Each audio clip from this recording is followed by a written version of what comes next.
소크라테스의 대화법이라는 게 있습니다. 소크라테스 대화법. 흔히 삼파술이라고도 하는데 사람과 대화를 하면서 그 사람의 무지를 깨닫게 한다. 그런 대화법입니다. 소크라테스와 젊은 제자 트라시마코스가 실내로 대화를 한 내용을 제가 본 적이 있는데 이런 내용입니다. 트라시마코스야, 오늘 네 기분이 어떻느냐? 예, 우울합니다. 우울하구나. 우울하다는 게 뭐냐? 침울합니다. 침울하다. 침울하다는 게 무슨 뜻이냐? 꿀꿀합니다. 예. 마음이 아주 꿀꿀합니다. 그렇구나.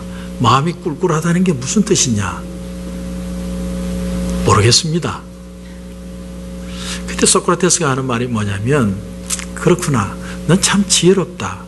네가 모른다는 사실을 알게 되었으니 넌 참 지혜롭다. 그게 삼파술이에요. 그래서 소크라테스가 무슨 얘기를 했냐면, 나는 내가 아무것도 모른다는 사실을 알고 있다. 결국 쉽게 얘기하면 아무것도 모르겠다는 게, 그걸 지혜라고 얘기를 합니다. 여러분, 기독교는 대화의 종교입니다. 하나님과 대화하라, 이런 겁니다. 하나님과 대화할 수 있다는 거죠. 소크라테스는 BC 470년경에 태어나서 아테네에서 산 사람입니다. 그런데 그 소크라테스보다 150년 전에 살았던 사람이 오늘 말씀의 하박국입니다. 근데 하박국도 하나님과 대화를 했습니다. 근데 소크라테스와 다른 그 대화, 하나님과 대화는 과연 어떤 것이냐? 이게 오늘 말씀에 우리가 다룰 내용입니다. 성도님들을 이렇게 보면 두 부류 중에 하나입니다. 첫째는 뭐냐면 질문을 안 하는 유행입니다. 질문을 절대로 안 합니다. 뭐 좋은 일이 있든 나쁜 일이 있든 할렐루야, 할렐루야, 할렐루야, 늘 할렐루야로 끝내버려요. 그런가 하면 또 한 부류의 성도님들은 질문을 하기는 하는데 엉뚱한 질문을 하시는 분입니다. 그럼 왜 우리가 이렇게 질문에 서투르냐? 이유가 있죠. 옛말에 스승은 그 그림자도 밟지 않는다. 우리가 그런 말이 있는 것처럼 우린 옛날부터 선생님에게 잘못 질문을 하면 그것이 선생님에 대한 어떤 권위를 도전하는 것처럼 생각했습니다. 그래서 우리는 내 의견 말하는 걸 주저하고 질문하는 걸 주저하고, 그러다 보니까 교사 선생님의 강의는 일방적인 강의가 될 때가 참 많다는 거죠. 그러나 질문을 하지 않는다고 해서 우리 속에 질문이 없느냐? 우린 질문이 많아요. 인생을 살면서 얼마나 많은 질문이 우리 속에 있습니까? 그래서 좋은 학생은 어떤 학생이냐면 선생님에게 좋은 질문을 하는 학생입니다. 왜냐하면 그 질문 하나가 수업의 질을 높여주고 수업 진행을 도와주고, 선생님의 강의가 일방적인 것이 아니라 선생님과 아이들이 교통할 수 있는 그런 수업이 되도록 만들어주기 때문에 그렇습니다. 그래서 선생님도 흡족하고 학생들도 마음이 기쁜 겁니다. 그래서 아이비 그룹, 그러니까 하버드라든지 예일 대학이라든지 이런 곳은 대부분이 대화법의 설교입니다. 대화법의 강의입니다. 출석부를 들고 그냥 아무나 찍어서 질문을 하는 거예요. 그러니까 그 많은 학생들이 공부를 안 해올 수가 없어요. 또 아무나 찍으니까. 근데 그게 대답을 못하면 그게 바로 점수가 되기 때문에 열심히 공부할 수밖에 없습니다. 대화법이죠. 대화법.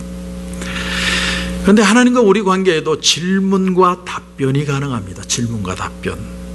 그래서 성경을 읽으면서요, 시편이라든지 선지서를 보면 이 선지자들이 끊임없이 하나님 앞에 질문을 해요. 질문을. 오늘 우리가 보는 이 하박국 1장에도 보면 하박국이 하나님 앞에 질문을 합니다. 질문. 여러분 2절을 한번 보시겠어요? 1장 2절을 보시면 이런 말을 하죠. 여호와여, 내가 부르짖어도 주께서 듣지 아니하시니 어느 때까지리까? 이 말은 이런 거예요. 어느 때까지 하나님이 이 세상에 이렇게 강포와 불의함과 죄악이 뒤덮여도록 하나님 내버려 두시겠습니까? 또 3절 한번 보세요. 3절 보시면 어찌하여 내게 죄악을 보게 하시며 패역을 눈으로 보게 하시나이까? 겁탈과 강포가 내 앞에 있고 변론과 분쟁이 일어났나이다. 4절도 보시면 이러므로 율법이 해이해졌고 정의가 전혀 시행되지 못하고 이는 악인이 의인을 에워쌌으므로 정의가 굽게 행하여짐이니이다. 하박국의 고민이 뭐냐면, 이 하박국의 그 질문은 자기 개인의 질문이 아니라 이 나라에 일어나는 영적이고 도덕적인 문제에 대해서 왜 하나님 그냥 두시냐는 거예요. 하나님 앞에 질문하는 거죠. 질문하는 거예요.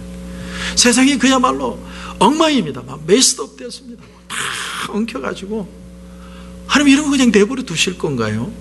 왜 하나님 왜 답을 안 하십니까? 하나님 앞에 하소연하는 거죠.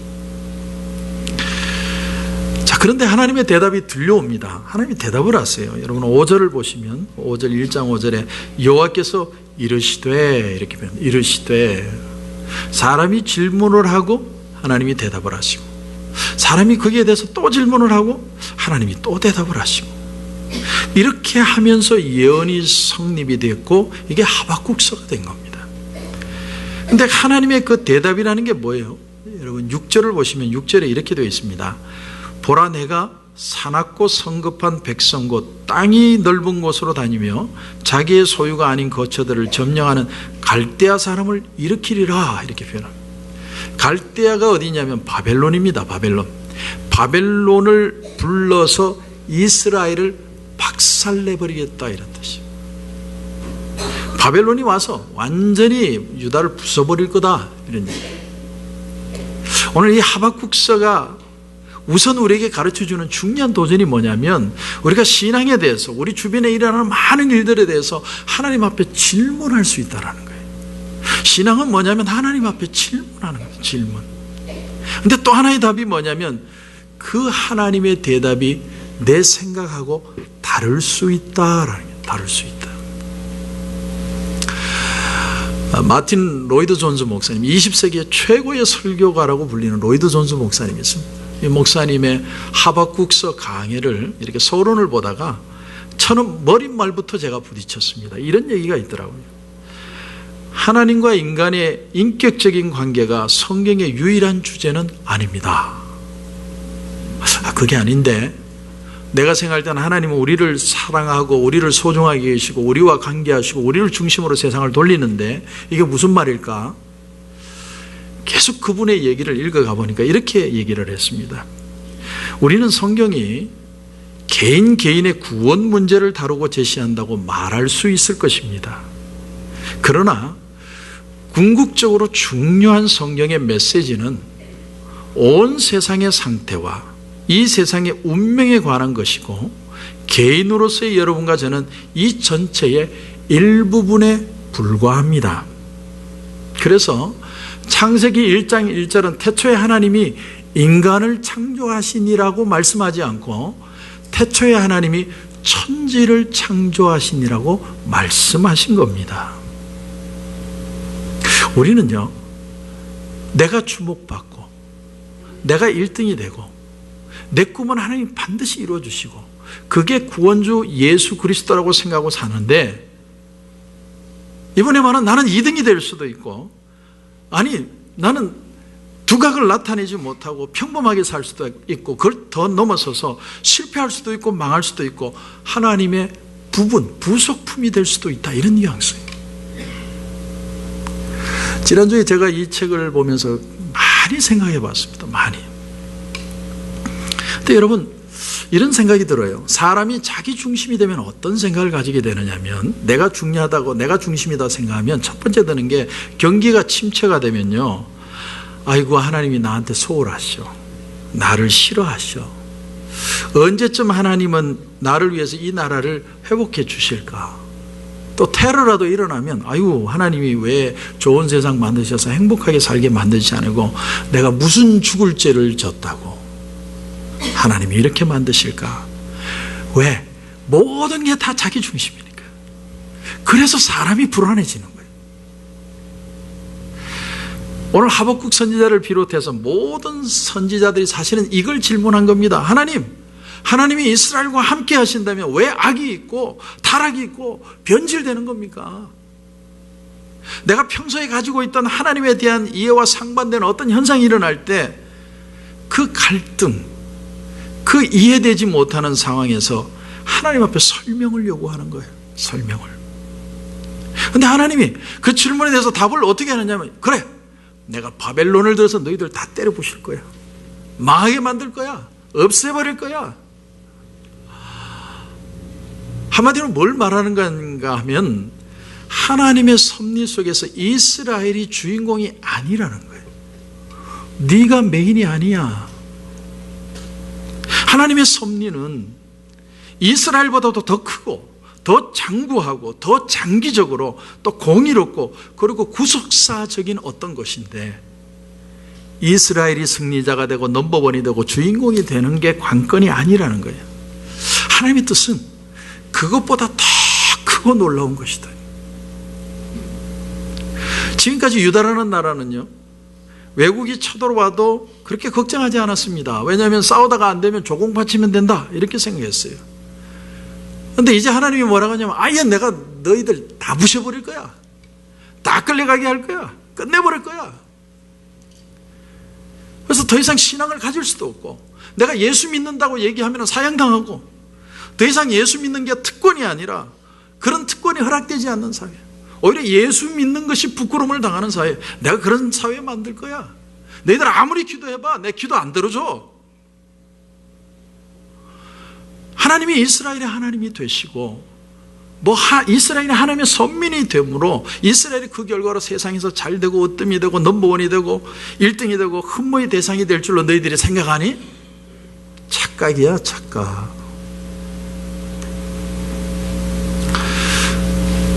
예수님이 제자들에게 하루는 이런 말씀을 하셨습니다. 너희는 세상의 소금이다.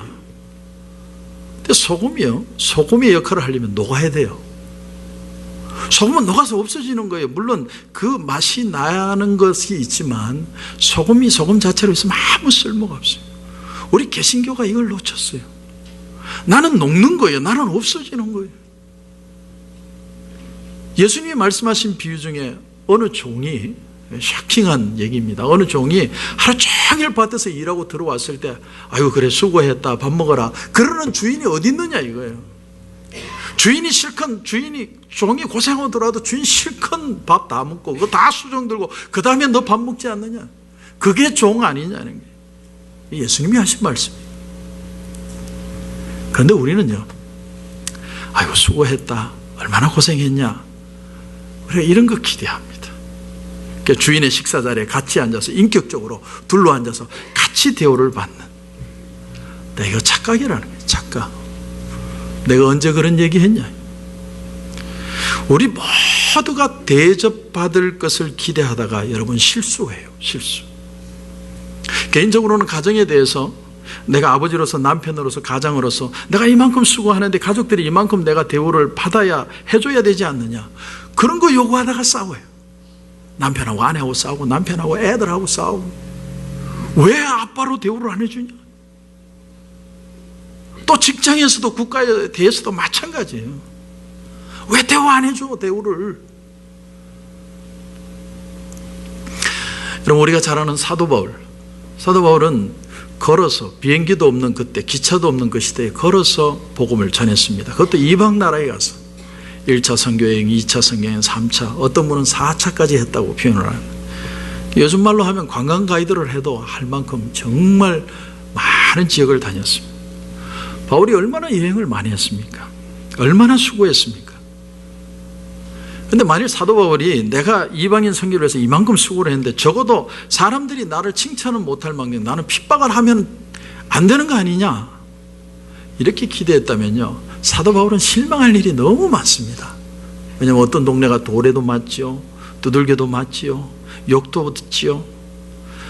그러니까 바울이 당한 고난이 이런 말로 표현할 수 없습니다. 근데 그렇게 살면 실망해가지고 살 수가 없는 거예요.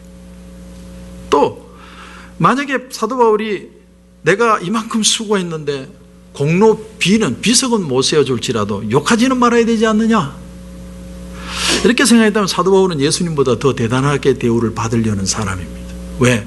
예수님도 욕먹었거든요. 예수님을 기념하는 기념비 하나도 없습니다. 근데 바울이 여러분 어디에서 숨겨 있는지 여러분 아십니까? 바로 로마죠, 로마. 근데 로마에서 숨겨한 또 한 사람이 있어요. 그 사람이 누굽니까? 바로 코바디스의 주인공 베드로입니다. 그래서 지금도 가보면 성 베드로 성당이 있고 성 바오로 성당이 있습니다. 근데 놀라운 사실은 성 베드로 성당이 더 커요. 아니, 바울이 더 큰 일을 했는데 베드로 성당이 더 큽니다. 그리고 가톨릭 교회 중심지 바티칸을 성 베드로 소원이라고 부릅니다. 그러니까 성 베드로 소원이 바티칸이 된 거예요. 아니, 바울도 로마에서 순교를 했는데, 아니, 순교하고도 베드로한테 밀린 거예요. 베드로가 더 유명해지고 베드로의 순교지 위에 바티칸이 형성이 됐습니다. 그러니까 마지막까지 바울은 하나님을 위해서 자기를 몸을 제물로 드리고 전제물로 자기 몸을 드리고 죽고 나서도 사람들의 인정을 받지 않는 진짜 섬김, 진짜 섬김. 자, 하박국이 타락한 사회의 모습을 보고 하나님 앞에 질문합니다. What's going on? 이게 무슨 일이냐? 도대체 이럴 수가 있느냐? 당시의 일에 대해서 사람들이 변질되는 것에 대해서 막 하나님 앞에 절규하니까 하나님이 대답을 하세요. 근데 하나님의 대답이 뭐냐면 그의 시각을 들어서 하나님의 관점을 이해하게 하고 퓨처의 부분들을 하나님께서 말씀을 주시고 결국은 이 땅이 어떻게 될 것까지도 하나님이 말씀하시는 것으로 바꾸어서 역사를 하시는 거예요. 그러니까 구약의 예언자들은요, 예언을 받기 위해서 예언을 구하다가 하나님의 말씀을 듣는 게 아니고 이 땅의 문제를 가지고 고통하며 울부짖을 때 하나님이 미래를 보여주신 거예요. 그러니까 요즘 사람들처럼 예언 받기 위해서 기도하다가 예언을 받아서 마치 예언 전서낸 것처럼 그렇게 하지 않았어요. 오늘날 우리도 마찬가지입니다. 오늘날 우리가 하나님의 음성을 듣고자 하는 것은 미래를 알고 싶은 게 아니고 오늘 내게 일어나는 현재를 이해하고 싶은 거예요. 왜 이런 일이 일어날까?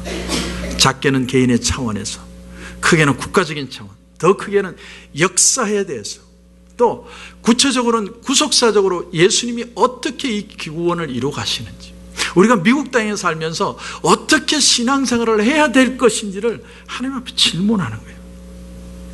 근데 하나님의 대답이 뭡니까? 네가 메인이냐 아니냐, 그게 중요한 게 아니야.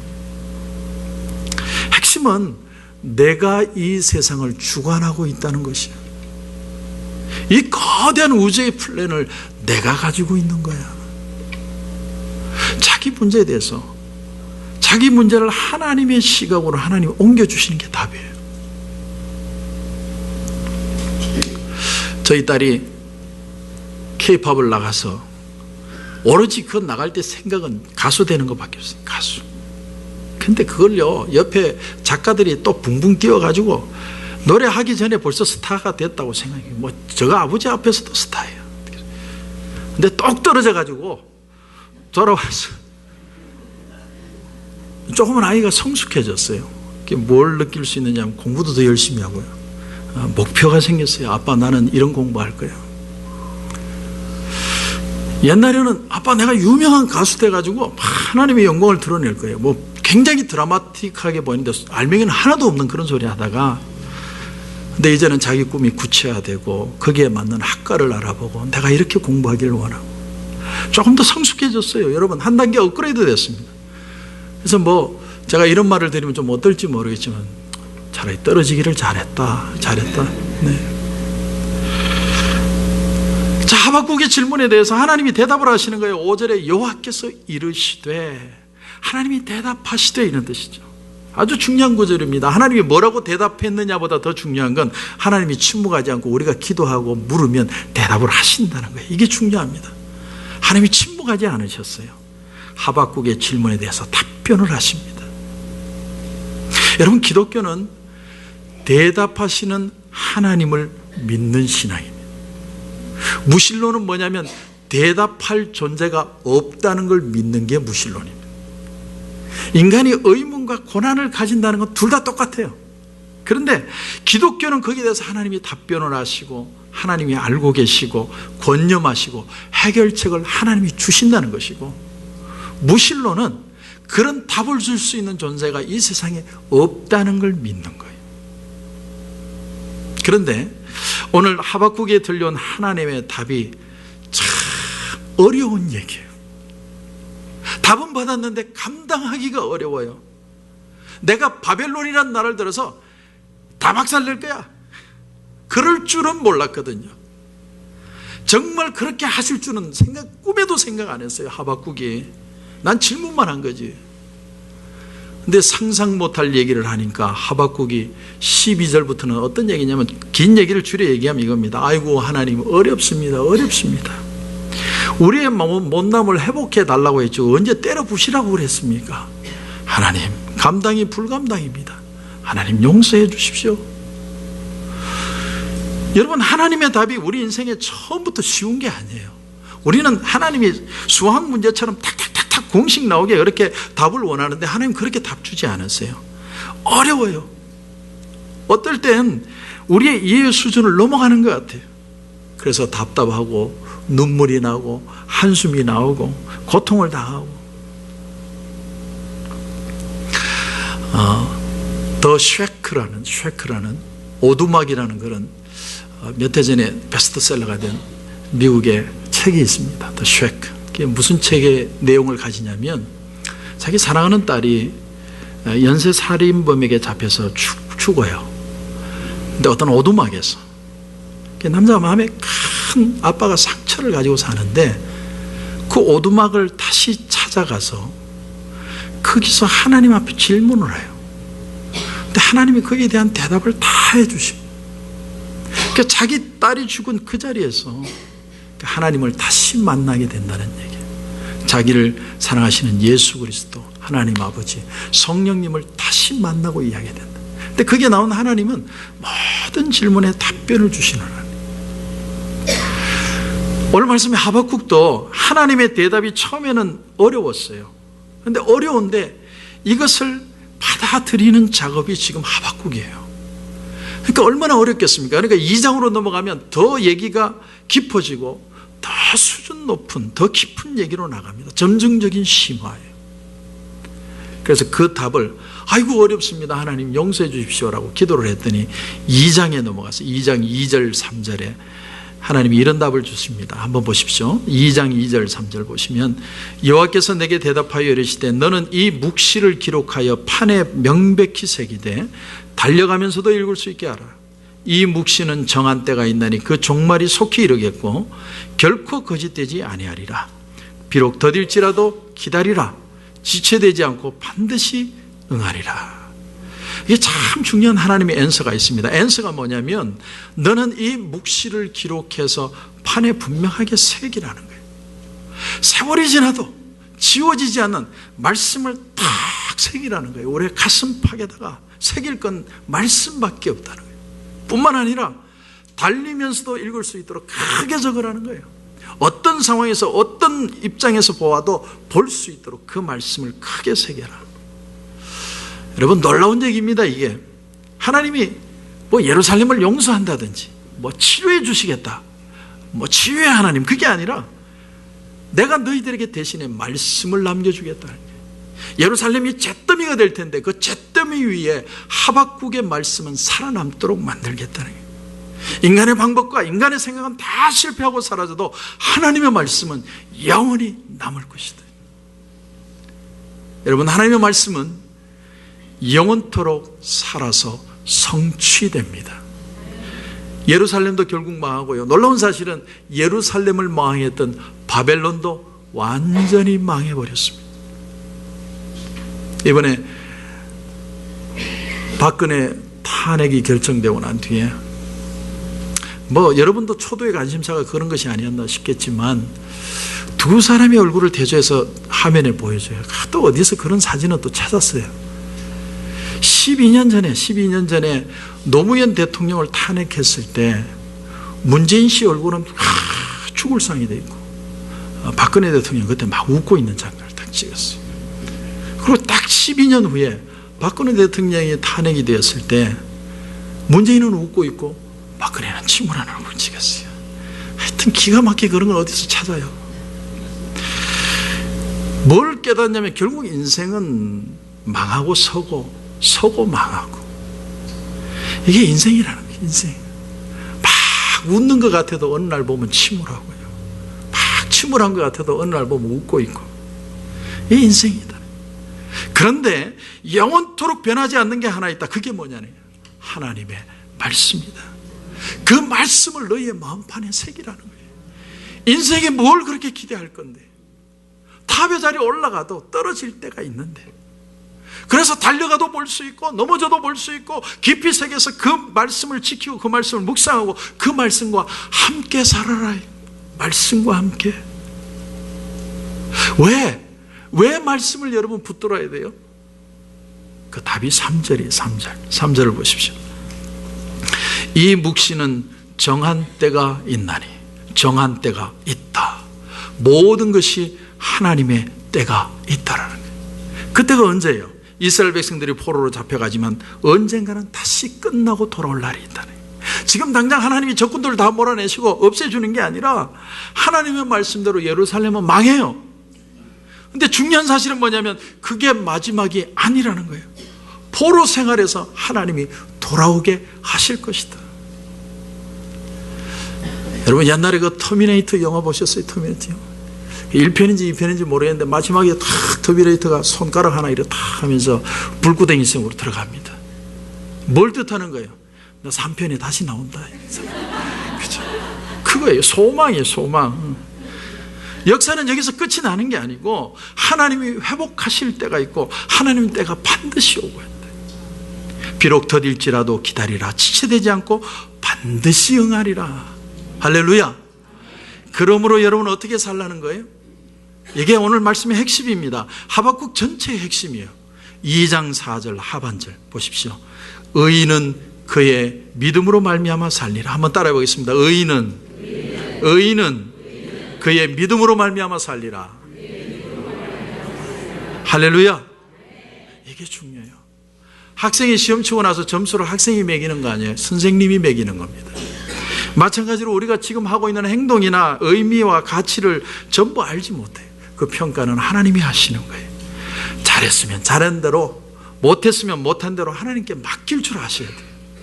그리고 낙심하거나 침체하지 말고 작은 믿음이라도 지키려고 애를 쓰셔야 합니다.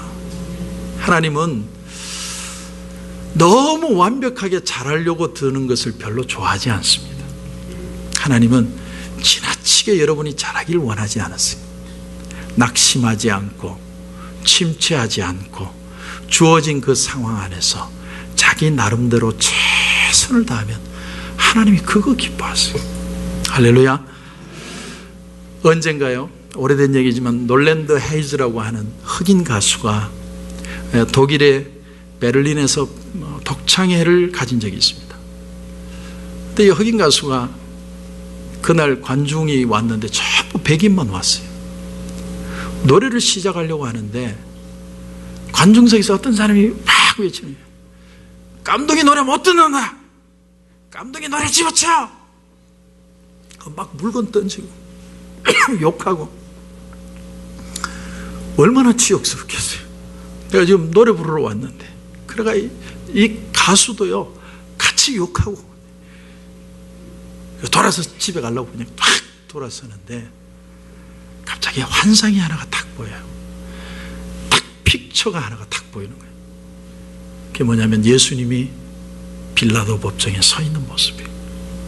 그래서 채찍을 맞고 침뱉음을 당하고 그런데도 예수님이 그 자리에 묵묵히 있는 모습. 그 픽처를 순간적으로 탁 봐요. 이 헤이즈가 탁 방향을 틀어서 가려다가 다시 돌아섰습니다. 관중들은 계속 야유를 해요. 내려가! 고개를 숙이고 묵상에 잠겼습니다. 하나님 앞에 기도하는 거예요. 눈물이 흘러요. 사랑스럽던 그 청중들도 아무것도 안 하고 헤이즈가 이러고 있으니까 숙연해지고 장례가 조용해졌습니다. 모두가 입을 다물었어요. 한 10여 분 시간이 흘렀을까? 헤이즈가 노래를 부르기 시작합니다. 근데 그 노래가 사람들의 가슴을 터치하는 노래. 얼마나 깊이 있는 노래인지. 훌륭한 독창회가 되었을 뿐만 아니라 사람들의 그 독창회 끝나고 우리와 같은 박수는 말할 것도 없었습니다. 여러분, 이 얘기가 우리에게 주는 도전이 있습니다. 흑인 가수가 가졌던 그 10분은 말할 수 없이 고통스럽고 아픈 시간에 그건 자기가 이해할 수 없는 일을 당한 데 대해서 생각하는 시간인가 동시에 그 아픔이 믿음으로 바뀌는 시간이었습니다. 마음을 가다듬고 하나님의 때를 기다리고 그 시간이 원망의 시간이 아니라 믿음의 사람의 시간으로 바뀌는 시간이었습니다. 그래서 오늘 말씀의 결론은 이겁니다. 하박국 2장 4절, 의인은 그의 믿음으로 말미암아 살리라. 우리의 마음은 지금 여기에 있지만 우리의 믿음은 저 앞을 보는 거예요. 하나님의 손을 신뢰하고 붙드는 겁니다. 나는 이제 하나님을 신뢰합니다. 그래서 내가 비록 선도가 되지 않고 내 꿈이 이루어지지 않고 내가 비록 채워지지 않아도 무화과나무 열매가 없고 포도나무 열매가 없고 감람나무에 소출이 없고 외양간에 소가 없어도 나는 하나님 때문에, 하나님의 말씀 때문에 내가 새 힘을 얻고 나는 그 구원으로 말미암아 믿음으로 하나님을 기뻐하겠습니다. 그래서 우리 가스펠성에도 그런 찬양이죠. 나는 구원의 하나님을 인해 기뻐하리라. 그 찬양은 아픔을 지나야만 부를 수 있는 노래예요. 고통의 시간을 지나서, 이해의 시간을 지나서 믿음이 되어야만 하나님 앞에 고백할 수 있습니다. 그 찬양이 저와 여러분 가운데도 일어나기를 주님의 이름으로